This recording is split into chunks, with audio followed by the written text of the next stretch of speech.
que aponta que quem está sendo mais atingido pela Covid são as pessoas que tiveram que sair para trabalhar.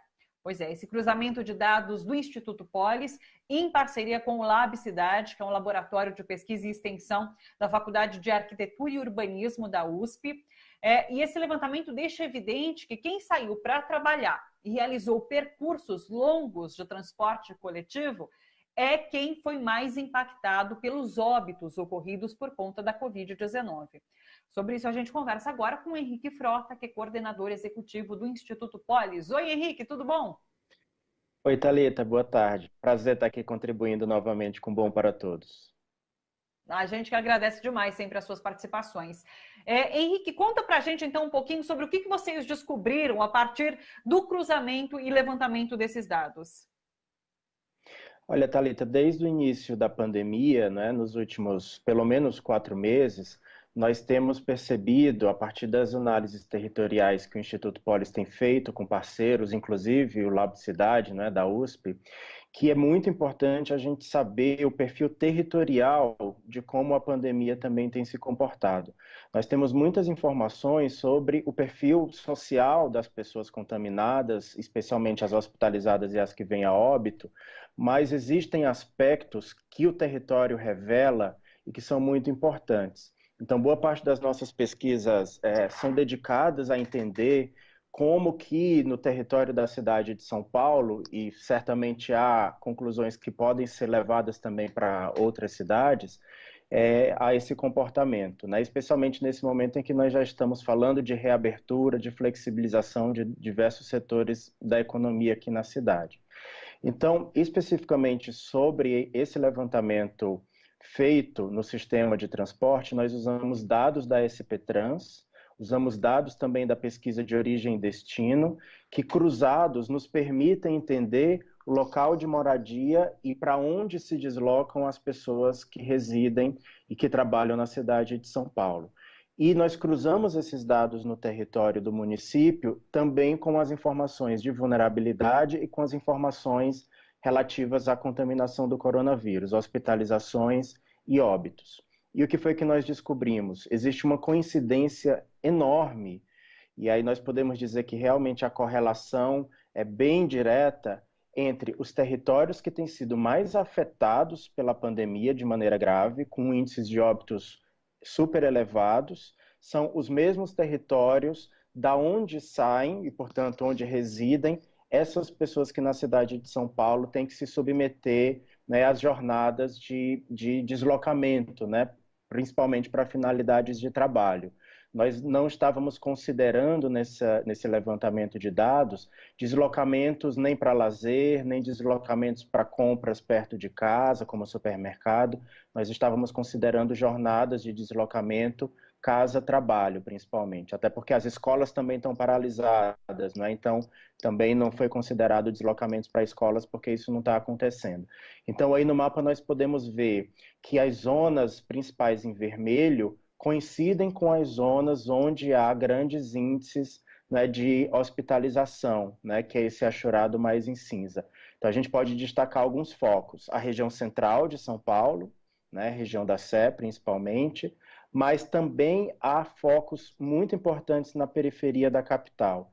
Então, em Sapopemba, na região leste, Cidade Tiradentes, Itaim Paulista, na região leste, indo mais ao sul, né, a gente pode falar de Cidade Ademar, não é? Tem aí campos abaixo do Butantã, não é? Toda aquela região ali do Capão Redondo também são focos importantes em que há uma correlação imediata entre a residência dessas pessoas que têm que se deslocar no sistema público e os índices de contaminação. E a gente sabe, né, que os postos de trabalho ficam em regiões centrais e nesse momento de trabalho essencial, muitas dessas pessoas que moram na periferia tiveram que continuar indo para as regiões centrais para continuar trabalhando, né? Agora, vocês também fizeram um cruzamento de dados, inclusive sobre trabalhadores informais e aonde essas pessoas vivem, e chegaram também a resultados interessantes e muito parecidos. Isso, Thalita. No final da semana passada, nós levantamos uma sequência também, não é, desse estudo do trabalho, do local de trabalho, agora olhando para os trabalhadores informais. E no caso dos trabalhadores informais, essa categoria ela abrange uma série de situações, né? Pessoas que trabalham sem carteira assinada, pessoas que têm uma empresa familiar, pessoas que estão dentro daquelas categorias de ambulantes, vendedores de rua. Então, nós estamos agrupando, né? E são os dados do IBGE, de fato, agrupam nessa categoria trabalho informal todas essas circunstâncias. E a partir desses dados, nós investigamos onde os trabalhadores informais na cidade de São Paulo residem. E boa parte deles tem um padrão de residência periférica, eles não residem no centro expandido da cidade de São Paulo, eles residem em distritos mais periféricos na cidade de São Paulo, e muitos deles coincidem com esses dados que a gente acabou de ver aqui no mapa. Então, há uma alta concentração de trabalhadores informais vivendo no extremo leste da cidade de São Paulo, vivendo no sudoeste da cidade de São Paulo, coincidindo ali mais ou menos com aquela mancha do Capão Redondo. Então, é mais uma circunstância que reforça, né, essa camada de vulnerabilidade da nossa população. Nós sabemos que tanto para o trabalhador informal e para a trabalhadora informal, como para mesmo uma grande parcela dos trabalhadores formais de carteira assinada, não existe home office. Não existe essa possibilidade. São categorias profissionais que não podem, né, trabalhar de casa. Eles precisam se deslocar para ter a sua renda diária. E no caso dos trabalhadores informais é ainda mais grave porque é uma categoria que, como não tem um salário fixo, ela depende do trabalho que faz de manhã para comer de noite, praticamente. Então, o giro de renda é muito importante para essas pessoas. Se eles ficam 5 dias sem ter renda, isso já tem um impacto direto na alimentação, por exemplo, deles no dia seguinte, né? Então, são pessoas que também, os trabalhadores informais também estão sendo obrigados a se deslocar na cidade de São Paulo. São esses trabalhadores que teriam que ter acesso ao auxílio emergencial, mas a gente sabe que muita gente ficou de fora, não conseguiu acessar e por conta disso acabou sendo obrigado a ir para as ruas realmente para trabalhar. Agora, Henrique, diante de tudo isso que você aponta, a gente tem na cidade de São Paulo a flexibilização do isolamento, reabertura de comércio, reabertura de bares e restaurantes, o que vai, inclusive, aumentar essa circulação na cidade. Isso, Thalita. Nós estamos vivendo já, né, fases de flexibilização em todo o estado de São Paulo há mais de um mês. E é importante destacar que esse mês de julho, no estado de São Paulo como um todo, foi o mês em que nós tivemos os recordes diários de contaminação e de óbitos. Nós havíamos tido um recorde no dia 12 de julho e nessa semana, né, na última quarta-feira, tivemos um novo recorde de número de contaminações e de óbitos. Estamos falando de todo o estado de São Paulo e não só da capital. É evidente que os municípios do interior estão puxando esses números para cima, né? A pandemia ela está se interiorizando, não só no estado de São Paulo, mas em todo o Brasil. Mas isso não significa que os dados da capital e da região metropolitana da cidade de São Paulo tenham diminuído.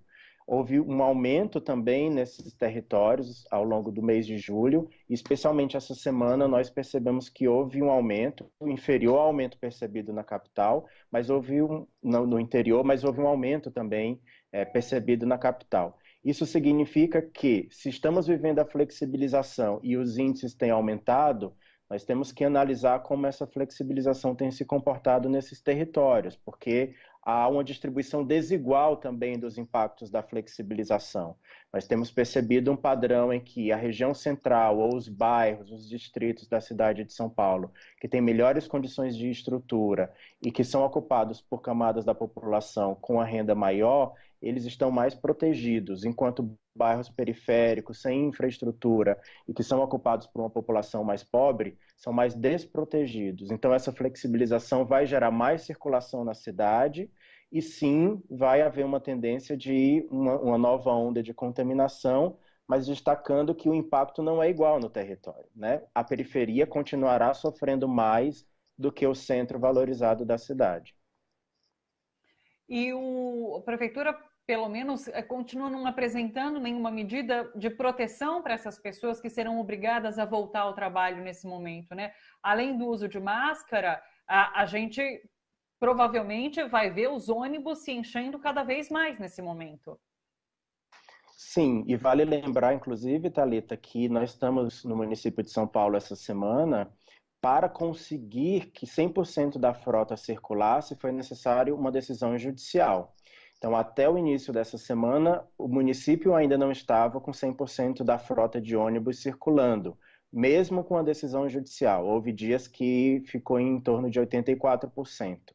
Então, se a população precisa voltar a circular devido à necessidade de sua renda, do seu trabalho, é preciso que existam políticas e decisões públicas que assegurem que não haverá aglomeração no sistema de circulação, nem no espaço público, nem também nos espaços privados onde haja atendimento ao público, como bares, restaurantes, lojas, supermercados, né, shopping centers. Então é preciso não só que a iniciativa privada se mobilize, mas que o Estado também, a partir desses dados, né, científicos, ele tenha decisões públicas que sejam adequadas. Então a frota precisa estar rodando 100%, é preciso ter um novo padrão de higienização e esterilização de todos esses ambientes e dos veículos também. Então nós vamos precisar nos adaptar e não é algo momentâneo, é algo que vai perdurar, né, e que tem que ser incorporado ao nosso cotidiano. Como que você tem avaliado essas mobilizações por parte da Prefeitura de São Paulo?